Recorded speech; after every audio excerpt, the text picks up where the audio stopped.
The insert here on the Daily Report. We want to buckle down to a discussion right now with our panelists who are already here in the House looking at a lot of issues as far as political tone and tenor in the country is concerned.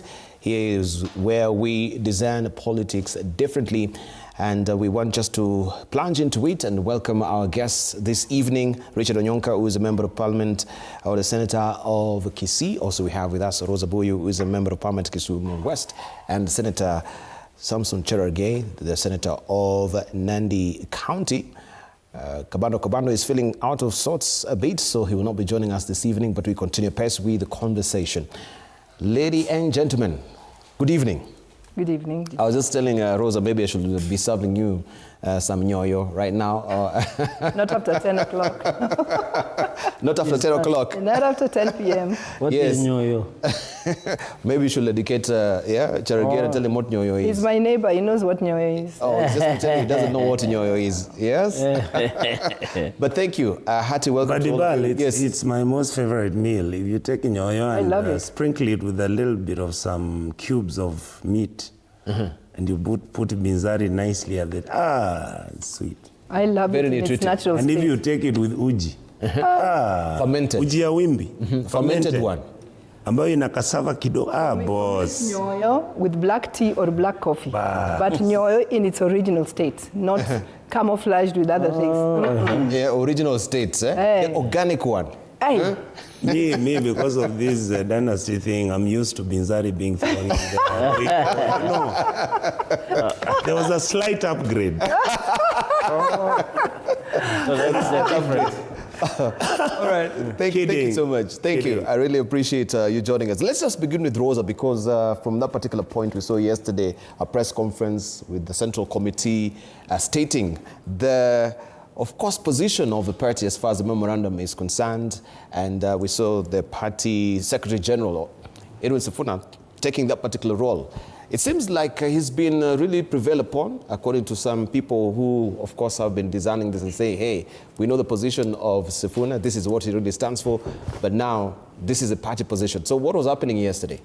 Taking what particular role? He didn't take any role different from what his role has always been. He's our Secretary General. Yes. Continue. No, it's not me, it's me. Sorry. He's our Secretary General. Yes. And has been our Secretary General for, I think, about 3 years or so, or more than 3 years. And as our party leader, Raila Amolo Odinga, rightfully said, he's the official spokesperson of the party. And every time we've had a meeting and we're addressing the press, it is Sifuna, as the Secretary General, who's always spoken or read out our resolutions. So what happened yesterday was just in order. And I want to say that there was a lot of speculation, and I also heard about those speculations, largely coming from people who are not members of ODM. Because members of ODM know how ODM operates. And there were rumors, and we were actually wondering, where are these rumors coming from? Yes. The meeting yesterday, like I've said in other places, I'm the Secretary of Political Affairs. We got into this MOU with the ruling party, and it was signed by His Excellency the President for the UDA Party and the Right Honorable Raila for the ODM Party in March. Really, the reason why that was signed was to make our country more stable. And it would be foolhardy if 5 months or 6 months along the line, we do not have an audit of what's taking place, and we do not have a review of just how effective that MOU is working. So what we had yesterday was a review of the MOU that we got into and the stand of the party, and obviously it was Sifuna who read out the resolutions of that meeting. Right, but he had actually stated that the MOU is clearly dead. So did it get any resuscitation and renewal of life? I think yesterday's pronouncement. No, there was no resuscitation. When people meet together, people talk and explanations are made. For example, if there was something that he might not have understood, people who understood it better explained it to him. If he had any complaint or any reservation, he brought it forth and it was discussed. And the end of it, we agreed that we got into this MOU to stabilize the country, and we are running with it until 2027. And that was unanimous agreement. Okay. Yes. All right. Let me come to you, Richard Onyonka. Are you still a member of ODM? I've not been seeing you in some of his meetings lately. I don't know what is your position as far as the memorandum of understanding is concerned. What is really up your collective sleeve? Are you making any sly move? Yeah, any political slate of that we might see soon? I can see you're choosing your words very well. Which sly move? There is no sly move. The reality is I remain an ODM member. I have stated publicly before that I did not disagree with the party leader for him to engage government at the time when the Gen Zs came up and there was going to be destabilization and all that. I think at that time, that was the best call any politician of substance would have made. After that, of course, the party has come up and they raised issues and they had a memorandum. The distinction between what is and what is not is the memorandum in terms of the issues that were put on the table at that time. Are we certain that the elections we'll hold will be free and fair and they will be verifiable and they'll be just? We don't know. Are we sure that the young people who have died during these demonstrations and the period are going to be given at least honorable burials, honorable restitution, and so that this matter can, even if it means it's investigated retroactively, so that we can have closure and then we can agree that this cannot take place. When you look at economic development, to be honest with you, there are certain parameters which, if you look at them, you would see economic growth is at 5.4. You're talking about the economic development and growth and what is happening substantially. You will say yes, there are certain things which are taking place, but has it then mitigated the issues which people are raising about cost of living, about challenges in health sector? Today I was at Mbagathi Hospital trying to find out from a friend of mine who was in the hospital, but I got to meet some people who work there, and SHA is not releasing money to the hospitals. Mbagathi Hospital is owed 116 million. When they were supposed to apply for the money, they are only able to get 8 million. What that does to you is that you are having a problem where services are not being delivered. Can the government work and make sure that there is an improvement, there is a diligence in management and sorting out the outstanding issues on, for example, SHA? Yes, they can. Yes. Why are they not doing it? Maybe it's because the whole thing was so new and it was so magnificent that some people have not understood that the public is busy waiting. In university education, you can see there are challenges about university funding. There are so many things that somebody would look at and say, these are problems. But today, my view, Dibali, is very simple. I think, as my party, which is ODM, if ODM decided that they are actually going to tell the president that there are certain basic minimums we put on the table, and those are the minimums we want to see so that the ODM family can begin to see that we did not abdicate from our responsibility in seeking for good governance, good management, in fixing the structures of government which are broken, in making sure that this country actually survives. And Dibal, I've constantly and frequently said on your show and other shows, I've said, we are not anti-government. I don't want anybody to think that our agenda is to wake up every morning and keep saying how President William Ruto is not doing this. I think in the opposition, our decision now is that we are going to come up and start giving solutions to the problems. In other words, if you are having university funding and it's not working, what is it that we are offering? That's what I want our team in the opposition to do. If we are having a problem in agriculture, what alternatives are we providing? In other words, we want this country to be governed well, whether it's President William Ruto there or somebody else.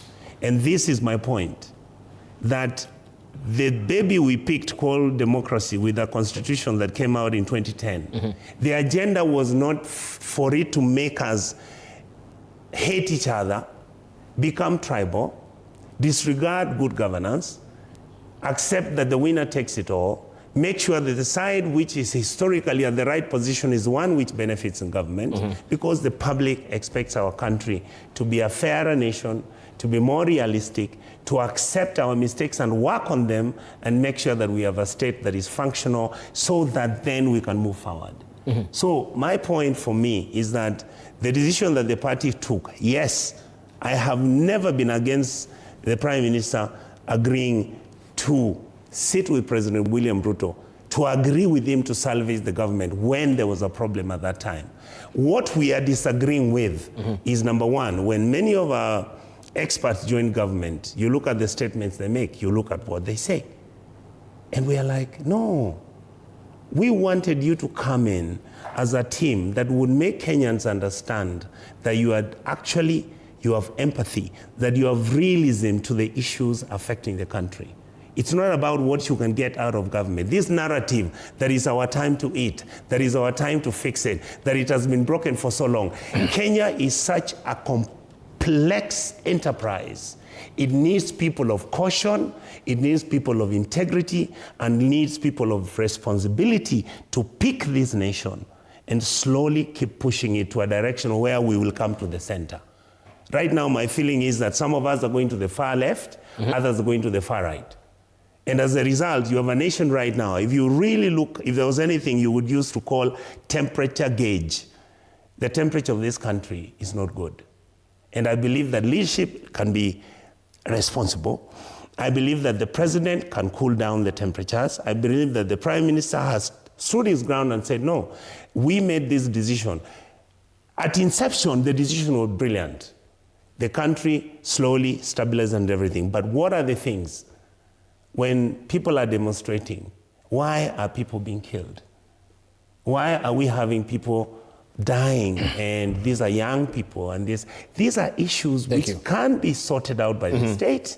And Kenyans have the reality, whether it's Gachagua, whether it's my friend, my brother Matiang'i, whether it is the president himself, or whether it's the prime minister. We agree. The only way we are going to remove the president who we disagree with has to be through constitutional means.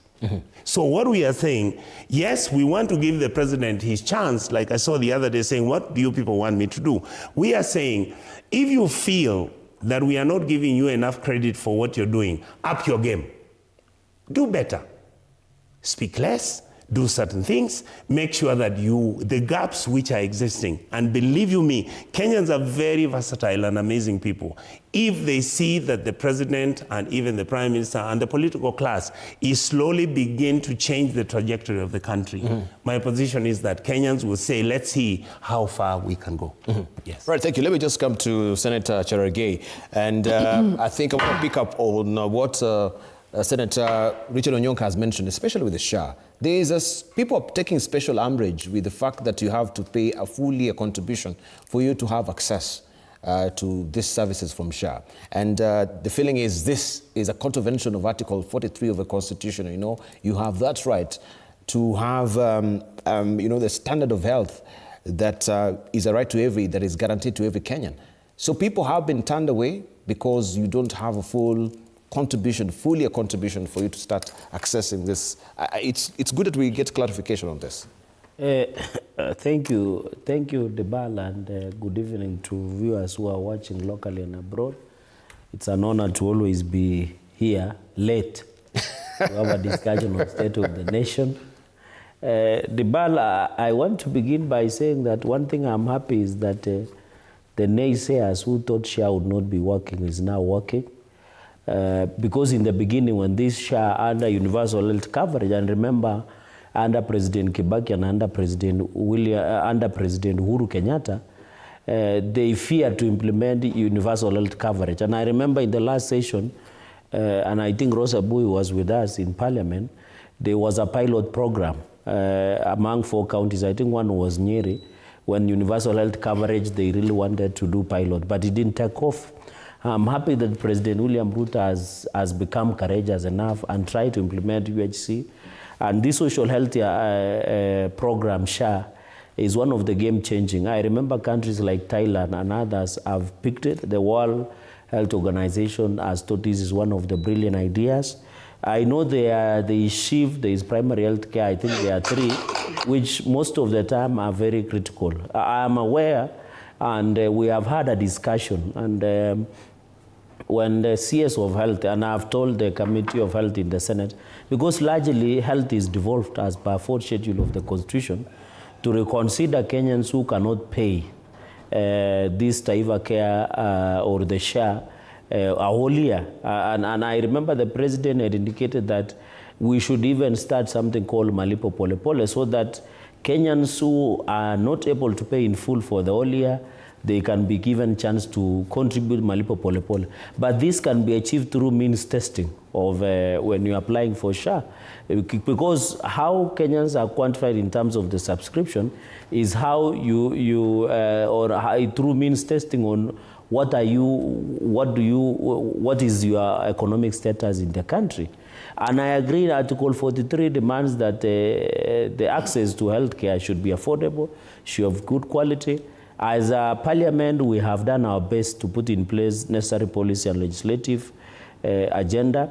We know, we are aware, people like KEMSA, I was having discussion today that KEMSA, the government still owes 3 billion, and I'm aware 1.5 billion has been for provision of drugs, because I know, because we come from counties. She comes from Kisumu, comes from Kisii, and I come from Nandi. The biggest challenge is drugs, because people are saying you are getting services, but you are not able to get drugs. And I think this issue of SHA, it was bound to have a few challenges here and there. But I'm happy these are things we can handle.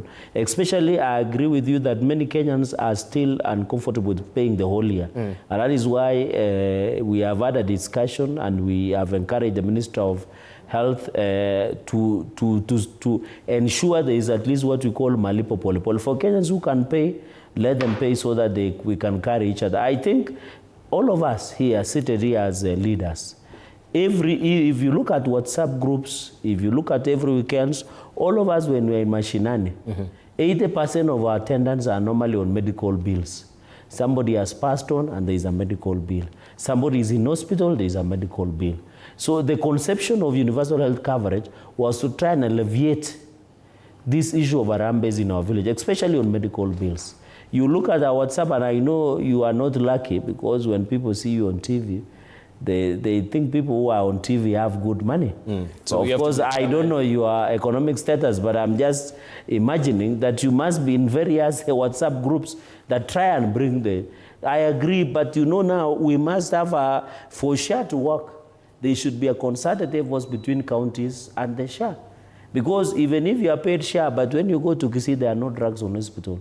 When you go to Nandi, there are no drugs in hospital. So it impedes the success of SHA. Because even if we pay for a full year, and when you go to Kapsabet County Referral Hospital, you get a doctor. And I must celebrate, because community health promoters and health workers in counties are really trying. But they give you service, but they don't have pharmaceuticals like gloves, like drugs, but they can give you the service. So the question is, do we need the effectiveness of SHA? Apart from the issues of scrap-sheet and payments, if I have paid for SHA for the whole year, for example, can I go to a county health facility? I know we did pass a law called Facility Improvement Act, which is in place, where we have even, instead of that money being remitted to the county treasury, it is allowed to be spent at source. Because sometimes there is a woman who wants to give birth, instead of coming to county treasury to withdraw money, then go and get fuel for ambulance, you are able to spend it at the source. And that is the exception we created that law. So it's a whole chain. It's not only about the payment, it's about when you pay, do you get the quality? And I agree there could be challenges, but I'm happy that people who did not believe that SHA would work is now working. But with challenges. Yes, Malipo Pole Pole, when does it come to bear? I can't, I don't have a benefit of sitting in health committee or finance and budget. I know Senator Onyonga sits in finance and budget, but those are things that are on the wings, and I think possibly in a couple of months we should have that in place. But I have said after means testing, because we can only allow you to pay Malipo Pole Pole after doing what you call means testing to know your capacity. You know, there are people, who are drinking 100K per day. somewhere in some of these places, in some of these establishments, they can also, if you are not careful, you know Kenya how it is. If you are not careful, you might end up, even people who have ability to pay, by saying they want to do it malipo pole pole. So we must have a structure. I think the reasoning behind SHA or universal health coverage is that people who have ability to carry others, we should. And I'm happy because under NHIF, 7 million Kenyans who are registered under NHIF. As we talk today, under social health insurance or SHA, we are now registering Kenyans up to above 25 million. That's a significant belief and faith that SHA is working. Yeah. All right. Rosa, Dibali, if I can say something about SHA, to be honest, I think SHA is improving. Just this evening, another lady was telling me, she's a salonist, and she was telling me that she lost her uncle, her mother's brother, and that the bill had come to like 1.2 million. And she tells me, but SHA came to our aid, you know, and they come from Narok. I've had people, there's a constituent of mine who'd gone to hospital, and she calls me and says, Mama, they want me, I have not started paying, but I've registered, and they want me to pay for 3 months, and then I can get treatment. And she was put in the lower cadre. So she was asked to pay for 3 months, and immediately she could get benefits of SHA. So I want to say that all our fears and worries about SHA at the beginning, which were very credible, you know, have slowly but surely, they've been answered. And yet, and I'm not saying that everything has been answered, a lot of it has been handled, and it's getting better and better. And I think for the fact that when you were registered with SHA, you can actually get medication, you know? You don't get a prescription to again go and buy, because some people, you can go and see a doctor, and then you still get a prescription and you cannot afford to get that medicine. So that means you're going home without any treatment. So in most of our outlets, people are actually living even with medicine. But the question is, maybe, what is the criterion that is being used to try and, you know, sieve and grid through who should actually be accessing these services when and at what time? If some of them are saying, you know, we have here boda operators, mama mbogas who are saying, oh, we cannot access until we have the full payment. This is what I'm saying. There are issues. For example, another issue that I also had was somebody has gone to hospital, like at night, say 10 o'clock, they're admitted, and then when they are discharged after 1 week, they are told that you have to pay your full bill because you came and you are not registered. You are not registered with us as a shareholder. So then I called to find out what is the problem. What do you mean? And you know what they say? That at that particular time, when the person was admitted, the machines were down. What do you mean? So the machines were down, and you knew that if this person who's already a shareholder and somebody who's paying has a SHA number, and you're telling them you can't register them because the machine is down. After 1 week, when they are being registered, you want to shift the blame to them and say they must pay fully. You know, so there are those problems, teething problems that have to be sorted out with the units, okay, with the health institutions. But again, remember that some people and some of these places, they would rather get the money immediately and not wait to be paid for by SHA later, which takes a bit of time. So you will find that there are a lot of hiccups in the process. And in this case, it was hiccup being created by the personnel themselves. Because if you told me that the machines are down today, what about the next morning? Why then didn't you? Why do you wait for a week when I want to be discharged? Then you tell me that I have to pay all my bills because when I came into the hospital, I was not registered. You know, you didn't input me as a shareholder. So there are teething problems, but I'm sure that having come this far, SHA is actually going to be the answer to healthcare in this country. All right, Honorable Nyonko, you wanted to just mention something on the SHA as well? Because I saw, I think there was a clip, or I watched it actually on traditional media. A gentleman came in, an elderly actually, coming from Mashinani, because he's frustrated. He's a cancer patient. He cannot access, you know, the services through SHA. So he actually traveled all the way from, I don't know if it was Nyanyuki, to Nairobi to try and sort out these issues that we are talking about, because I think many are frustrated and they cannot truly access.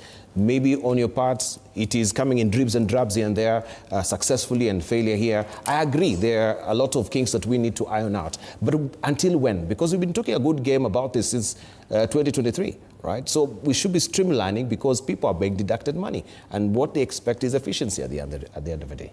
Thank you, Dibal. I would like to say that I do not want to say that SHA has completely failed. There are certain positive things about it that have actually succeeded. If you talk to a few people here and there, they will tell you we are happy. They did this for, like she said, the case of somebody saying they paid for me 2.1 million. What I am saying is that, yes, the patient went and SHA was able to pay the 2-point-something million shillings. But at the same time, as Madam Rosa is saying, that SHA is actually working, and most probably it has improved, which I don't have the data and statistic, but I would want, if I wish as a senator, I had that capacity. The point I'm making is that there are certain serious challenges that the whole of the healthcare is having. And these challenges are both historical, some of them are current, and some of them are status quo. In other words, let me give you a very simple example. If you have a hospital like Magadi or Mama Lucy, and indeed, those are institutions like my case. I have 2-3 individuals from Kisii County who I managed to persuade. They went to Magadi and they are well. Their lives are very okay. Now, what happens when you are told by individuals from the accounting department of Magadi Hospital saying, the truth is we are owed 109 million shillings. We have just been given 8 million. The problem we have is we are not able to pay our suppliers. So naturally, if you look at it top down, that is going to affect everything all the way down. So I'm saying, let the government take these challenges seriously. There are short-term interventions that the government can have, and there are long-term interventions the government can have. The issue of compensating and paying health facilities, and they don't have to be discriminatory. For example, they don't have to pay Mama Lucy or Mbagathi or Jomo Kenyatta University Health Facility because they're big facilities. Let the government look for a formula which is acceptable with the stakeholders and agree, how do you want us to pay you? These are the challenges we have. These are the reasons why we don't have the money. This is what we are facing. How would you want us to handle it? That is what I would like to see the people in the Ministry of Health, the PS, Olunga, highly qualified individual, Madam Mwangangi, highly qualified. I really do hope that these individuals in the short term, they are going to give Kenyans reprieve so that these small things, we are not able to get medicines. And of course, I don't want to even go to the county governments because some of the issues that you're having, there's a cross, I don't want to do a cross purpose, a cross sectoral arrangement where there's a national government intervention, then you have county governments coming in, then you have all these issues. Now, the biggest elephant in the house, you saw the other day, what we are being told KEMSA has been doing. In other words, KEMSA has been saying, we are not able to get the money, the government is paying and everything. Then you are told KEMSA went and paid 274 clinics which don't exist. KEMSA, in fact, was paid money and they never bought the medicines. You know how much money KEMSA has? My conviction and belief is that it is up to the government and it's up to the president to put his foot down and say, if we find any scandals coming out from your facility, from your institution, from where you work, and nothing is happening and the public is going to complain, we are going to ask you to step aside. I hope that without victimization, that this is something that we have to make a habit in our republic. Indeed. Yes. All the public ones, all we ask for, Dibal, all these years have been in opposition politics. What am I asking for? Service delivery. Service delivery. So, and I think also it's a good day for... Something? Yes, please. What he said about, and I'm happy today the president did sign conflict of interest bill. Which I was coming to. Into act. And, yes. And it is very significant at the fight against corruption. Because what we saw in KEMSA a few years ago, or a few months ago, KEMSA had done into a dent of corruption. And I think now that we have conflict of interest, where we are hearing allegations of senior government officials, people who are connected to KEMSA, who are perpetuating corruption. And one of the biggest scandals was during COVID era, and during post-COVID era, where there were allegations of corruption within KEMSA. And I think the signing of conflict of interest bill will not only address corruption at KEMSA, but across the counties and across government, where people are using cronies and relatives to perpetuate corruption. So I want to agree with Senator Onyonga that the issue of corruption as a country, we must fight it at all levels, because now we are creating a lot of millionaires for people who are selling air to government agencies.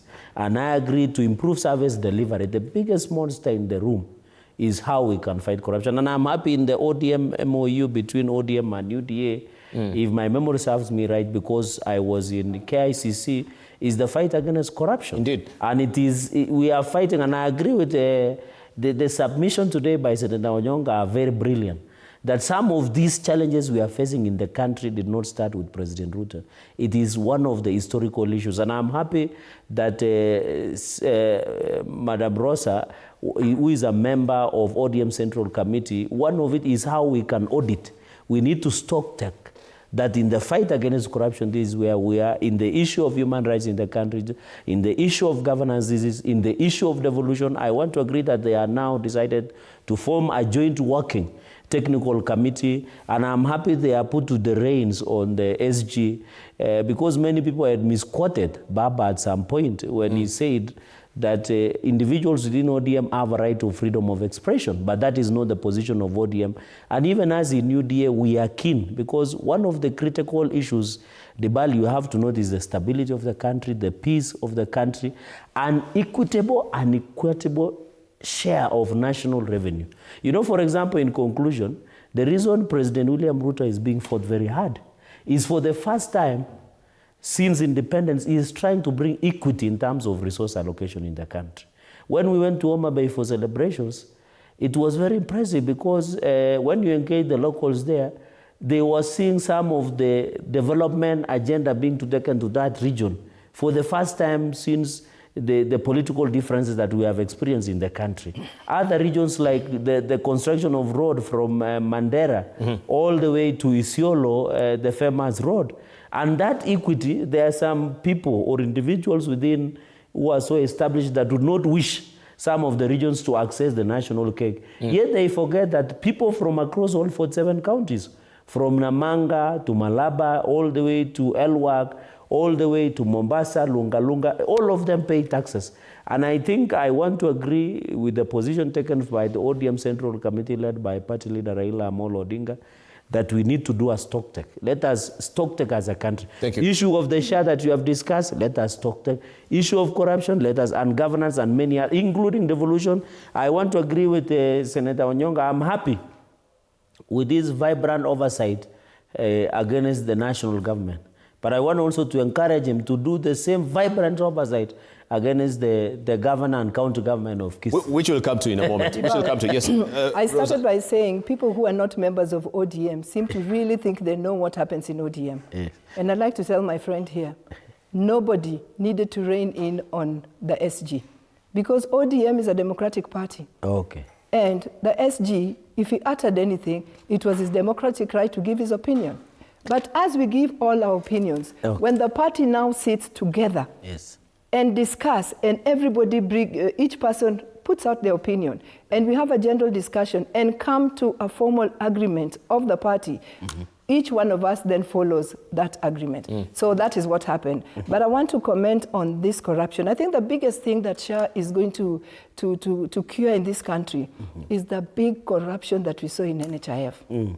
NHIF was a good idea, but it was crippled because there were allegations of hospitals or health institutions making fake claims, you know, working in cahoots with some of the NHIF officials and making claims where no services were actually rendered. And that became too much such that NHIF could actually not pay, even when somebody who should be a beneficiary needed to be paid for. So this is one thing that SHA is going to cure, and that is one attempt that I credit their government, or is it our government? The Kenyan government. The broad-based. No. There's only one Kenyan government. So whether you're in opposition or you are in broad-based or whatever, it's government of Kenya. Yes. I think that is one thing that government of Kenya is putting its foot forward on in trying to fight corruption in the health industry. And I'm happy with that. Right. But before I come to addendum. Yes. Brilliant presentation, yes. We are fighting corruption. But we must have systems in place which are going to make sure that what we speak is what we do. We are supposed to have, I think we've discussed in the Senate, where we're supposed to have a financial management system within the health sector. If that system can be implemented, and I know, for example, I have a lot of my friends, Senator Cherargei and Mama Rose, who are constantly telling me, is there anything you will ever give William Ruto credit for? I said, yes. The fact that we are going into procurement, the fact that we are going into payments, yes. The fact that we are going to have an e-healthcare financial system where when a patient gets into a hospital, their ID is taken, what they are unwell of is put down, the doctor who's going to treat them is known, what the doctor prescribes you know, the medicines that are being provided by the hospital, they are known, yes. The doses which exist are known. If in that area, for example, you're going to have a problem with tsetse fly and people are having sleeping sickness, it will show in the system that Kisii County, if it has individuals who are suffering from this disease, the immediate emergency intervention that the government needs to do is this. The amount of money that you're going to do for CAT scan, right now you have some health facilities that charge for a CAT scan 7,000, 15,000, there are others charging even up to 25. You have people who are going for renal services. Yes. To getting dialysis, yes. And yet you'll find in some health facilities they'll be charged 6,000 or 7, and in some places they'll be charged 14. How can we standardize this so that every individual who falls sick knows that if you are in Kenya, unless you are in a very far distance, like when we went to Mandera, you would argue that because of the materials that you need, because of the distance cost in transport, because that could be most probably this. But how do you mitigate it as a state? The government can then provide subsidy. There are certain things we can do which other countries have done. Number two, I wanted to mention something about Senator Sifuna. Sifuna was not talking about himself. Sifuna is talking about the party where I belong, where I've been. Sifuna was basically raising the issues which many people in the party have been raising.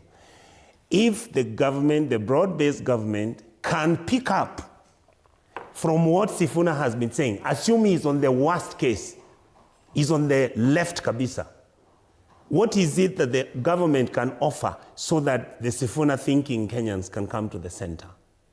There are basic minimums that we expect. Me particularly, because I've been ODM. ODM is the social democratic party that believes in certain tenets. We believed in fairness. I believe in equity.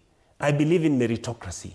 I believe in good governance. I believe in a country that is able to lift itself with the challenges it has, where we pick our most vulnerable, people with disability, people who have no income, people who have no medicines. That is the party that I've been in. Right. And I expect that as this party goes forward, it's a party that will go back to its ideals and stick by those ideals. My position is that, yes, many countries in the world, whether you go to Italy, you go to Israel, will form coalition governments. But that coalition government is based on something. It is based on certain tenets. There are parties that will never sign a coalition unless you say what your position is on green energy. There are parties that will not discuss anything with you unless you come out and talk about the environment or on education. So what we are saying, this is a new testing ground. And I know that we've been very harsh in criticizing us as a party because ODM is supposed to be the best. I don't expect mediocrity from ODM. I don't look at the brains there. So what Sifuna is talking about is really resonating with first ODM members and number two with Kenyans. So I want to say this, Dibal. So are you saying there is a disconnect between ODM members and its leadership? No. What I'm saying is this. What the party said yesterday was very simple. Yes. Yes, we are in this broad-based government and that position hasn't changed.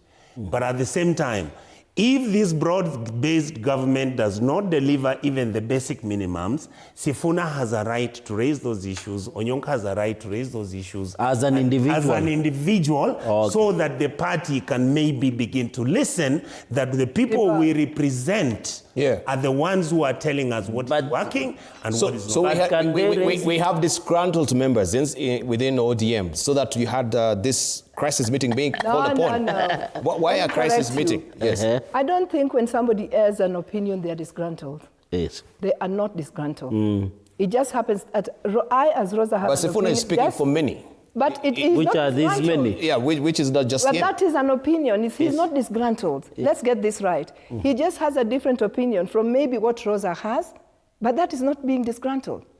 So when we meet as a party, and I didn't know this was going to be about ODM, but I'm glad that it's about ODM because now we can talk to members of ODM and Kenyans at large. It does not mean that if Sifuna aired his view or his opinion, he's disgruntled. Yes. And it does not mean that he was wrong. And I've said that the meeting we had yesterday brought in different ODM members who are in the Central Committee with different opinions about different things. And we discussed whatever we discussed and came up with that resolution together. Okay. But I want to say this. Indeed, when our party leader, Raila Amolo Odinga, signed up to that ODM with UDA, it was to calm the country. But not only to calm the country, we needed a better country. And that's why you had them discuss things like inclusivity. And we all know that all Kenyans want to have this, to have inclusivity in this country. We discussed devolution because we know that with devolution, every part of this country will be developed like the other country, the other parts. We discussed different things, but we also discussed the issue of Article 37, the right for people to demonstrate or to picket peaceably. And we discussed that and we said, what is it? Let us take stock of this 10-point agenda and see where improvement has been made and where improvement is still lacking and what can be done about it. At the end of it, each person had an opportunity to give their opinion on each of those 10-point agenda. Right. We said that there is slow movement in some areas. We said that compensation, which was part of the 10-point agenda, and stoppage of abduction and extrajudicial killings, those have to stop. Yes. And we said, how then do we ensure that these are hastened to stop? Because they must stop. Right. And that is why we came up with the team, 5 members from UDA, 5 members from ODM, technical team, void of any being politicians. And they would therefore ensure that all the action that would make Kenya a better place is accelerated. And I think that is something to... Yeah, search me a second, because you say that there's some slow movement in some of the articles of the Memorandum of Understanding, one of which is corruption. And I think you've also just given a thumbs up to the President for the good salutary effort that is made in passing the conflict of interest bill. Now it's an act. But it had a good intent from the National Assembly. Can you believe that you are seated between two senators, that this particular bill was frustrated within Senate? It went to the President for ascension, right? And the President brought it back, right, to the Senate because it was totally watered down. I think there were discrepancies between the National Assembly and the Senate. I don't know what the issue were. And how they watered down, because you had a very good intent. But do we have senators who also have good intent with the conflict of interest bill? Why did it go back? No, I mean, the 3 of us are here talking, and you can see we have divergent views in some of the issues we are discussing now. Yes. It doesn't mean that if we are senators and we are National Assembly members, we all think the same, okay? We all represent Kenyans, but we have different opinions and different thoughts. You might find that, for example, Rosa, I'm in some business, for example, And I look at that bill, and it's not sitting pretty with me. I don't want it because it's going to interfere with my business. So I might bring an opposition to it. Okay? But remember that the legislations that come out are supposed to be for posterity and are supposed to be for the good of the whole country.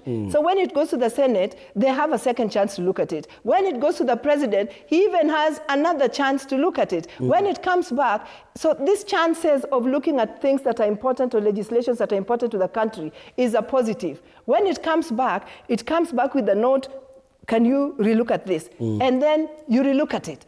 So I think having so many eyes or opportunity for different eyes to look at a legislation before it becomes law is a positive thing. It seems that there was a lot of duplication that we saw this, and I watched it, you senators really debating feistly on this particular conflict of interest bill and saying, that the National Assembly has not done their homework, all this is just a regurgitation of other acts, compiled together. But that is good.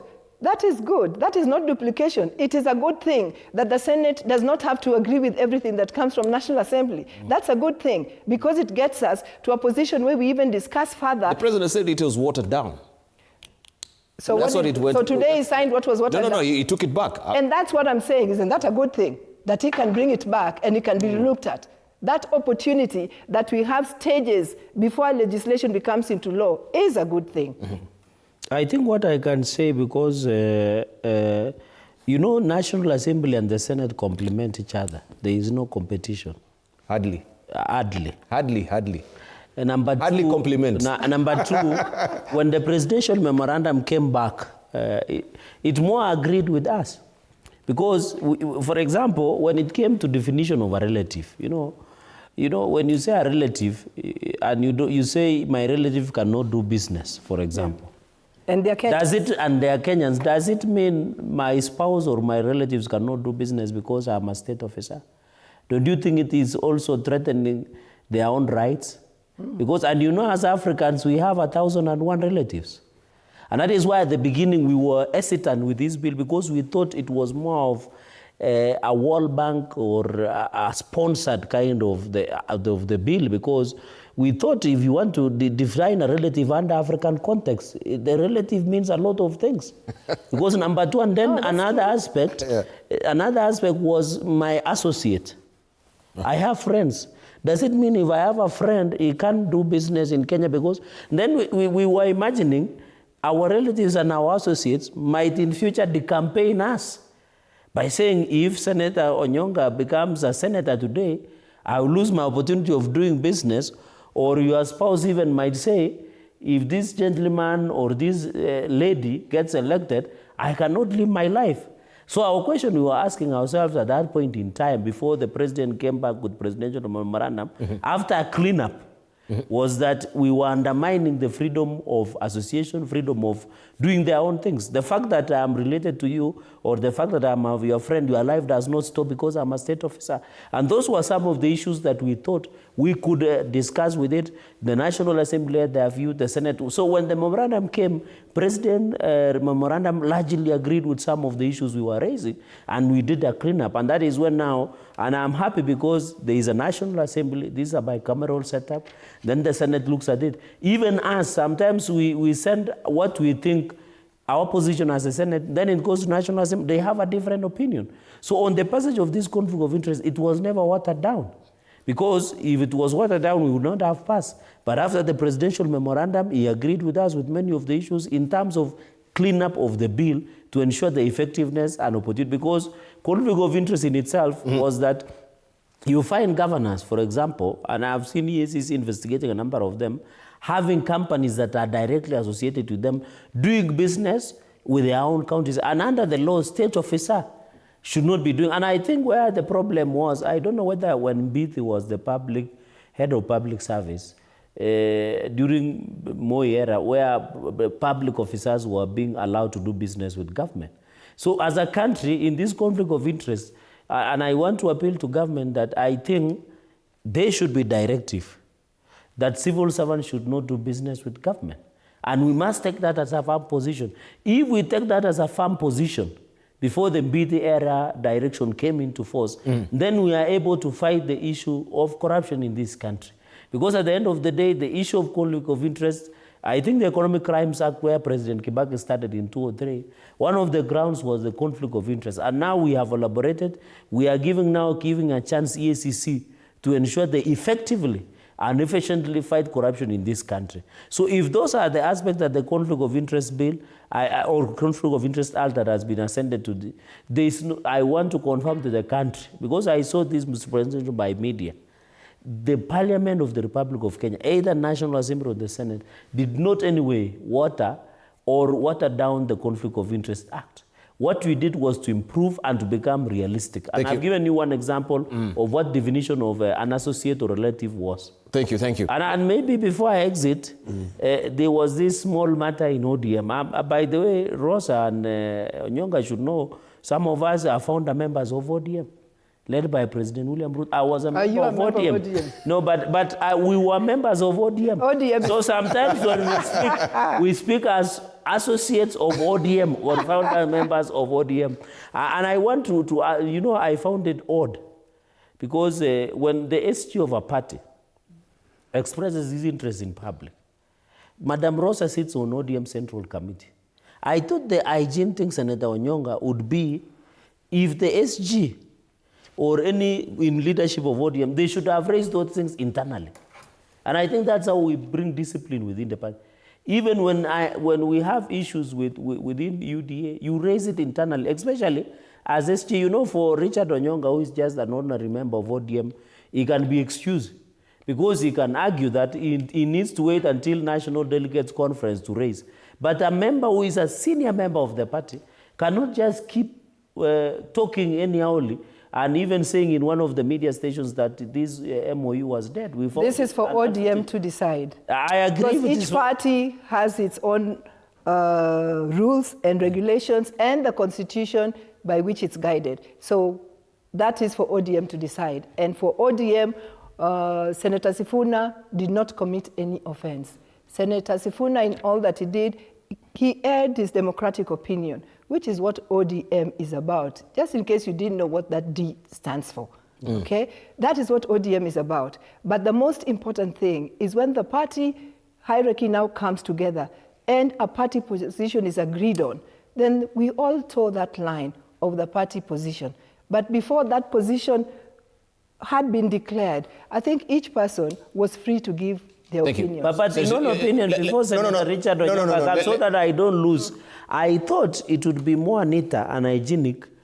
You can imagine if senior officials would be taking some of the positions, what will happen to ordinary members? So I thought the hygienic way is for them to raise within that leadership. I don't disagree with you, Madam Rosa, but I'm saying as a maturing democracy, would it be better as a senior party official, even if it is in UDA, to raise those matters? Because if a senior official raises those matters, what will happen to ordinary members? That's just my concern. But I agree that it's deep to the position of a party. But I agree that his right of freedom to opinion and expression is not taken away by the fact that is a Secretary General of the Well, I'm inviting you all to join ODM. I think you really want to. But I'm saying that we are the founder members of ODM. And we are in broad base. We have a right to discuss matters of ODM also. You are attached either way. So you can flip-flop. It's UDA. The pendulum is swinging. But I think the person who is on his way out is Senator Richard Onyonga. You see, he is fallaciously accusing me. Dibal. You've been deeming. Deeming lately. Yes. No, we are running short of time. Let me do this. On the conflict of interest bill, I feel that the bill did not go far enough. The reason why the bill was brought, and indeed, I know my leader, Cherargei, will not agree with me on this one. The conflict of interest bill was actually a conditionality of the World Bank and IMF, which they brought out because they realized every time funds come to Kenya, that it is the political class and we who are in offices who are the ones who move in, get our relatives and friends to put in. I'm not sure that the fact that the bill was passed, that you solve the corruption problem we have. Why? What we passed in the bill can only be effective if it's verifiable. I don't know if you understand what I'm saying. The only way you will know that Senator Cherargei's daughter, if Cherargei becomes president, is the one who's doing this. And I hope I become one day. Thank you. Okay. If she's the one who's supplying bread to a hospital, if you had the data on the e-payments and you had the system through the IFMI system where all payments are going to go through, and if you knew, all right, what the C12 is talking about, that this individual, if it is Honorable Cherargei's daughter, who has done this job, then you have to now go and look. There is e-procurement. The system can give you everything.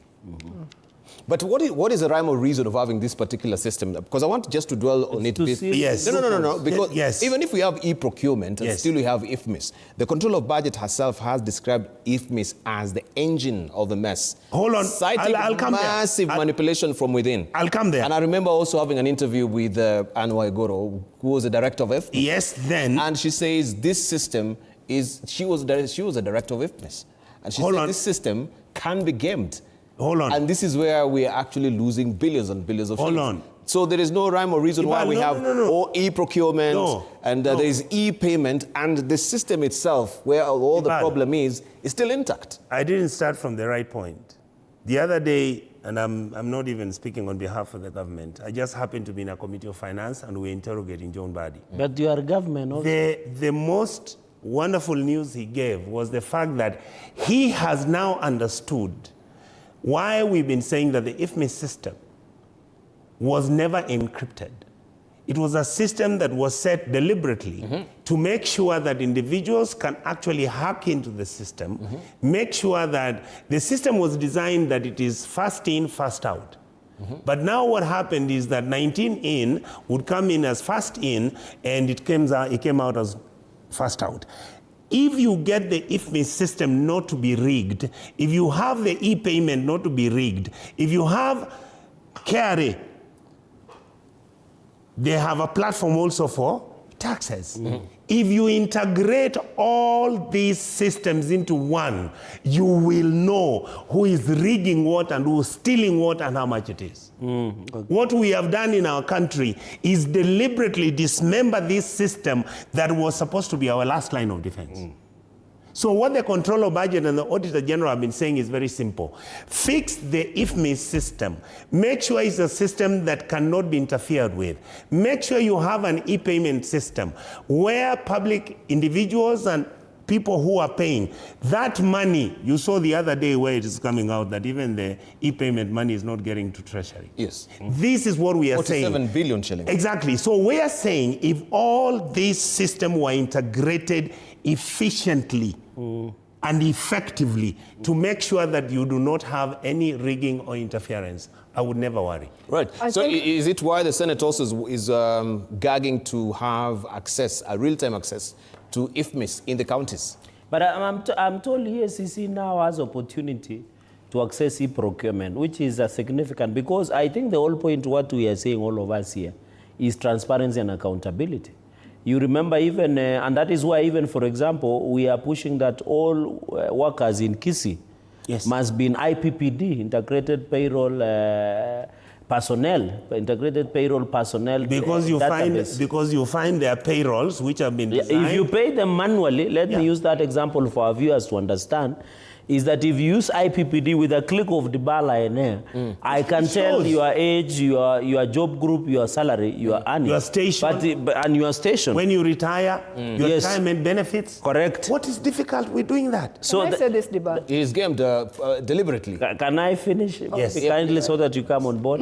So the IPPD, for example, I'm using that because Kenyans understand. So the reason we insist, for example, to use IPPD is with a click of a button, we can know who you are as a worker, where you work, your salary, your job group, how you earned, and everything, and your workstation. Yes. Unlike manual, where we are paying you through a voucher, it's easy to track. So the point we are saying e-procurement and e-payment is easy, is even to give opportunity for EACC to do a follow-up, because through e-procurement and e-payment, we can track a company.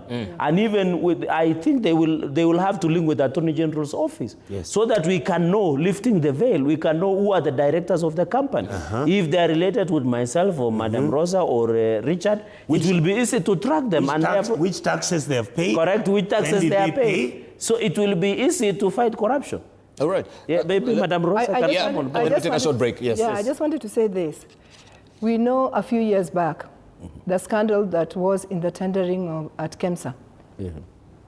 And we know that the former deputy president was actually allegedly quoted that he tried to stop a tendering process or a procurement process just by way of phone call, so that it could be restarted again for the benefit of his son. Now, with what we have today, conflict of interest addresses that. You might be a former deputy president in that high position, but if a procurement process has started, you cannot call and say, stop. You cannot interfere with it so that your son can benefit. That cannot happen. So these are good efforts. Yes. All right, they're good efforts. We want to take a short break on that. When we come back, we want also to look at the Talanta infrastructure bond that we know it is supposed to be raising 44.8 billion shillings. Kiharu Member of Parliament Ndindi Nyoro has criticized this particular infrastructure bond as reckless. They just, we want to find out. People becoming clever after they leave offices. There was no infrastructure bond there. No, it was securitization of infrastructure bond is allowed by the law. Yes, but we want. I think he's feeling bad because that money will go to other places, which is not where it comes from. No, he's just wondering how exceedingly beneficial is it when we have almost 100 billion shillings raised as interest from it. Yeah, we're looking for 44. So this is where he's asking in the next. And I'm happy as in the next 15 years, are we mortgaging also a country? I'm happy that he has been de-whipped. He's been de-whipped. Of another. You will tell us more about advantage of access to information. All right, but isn't he also raising a very valid concern that why did he raise? We have crossed over the 11 trillion shillings budget.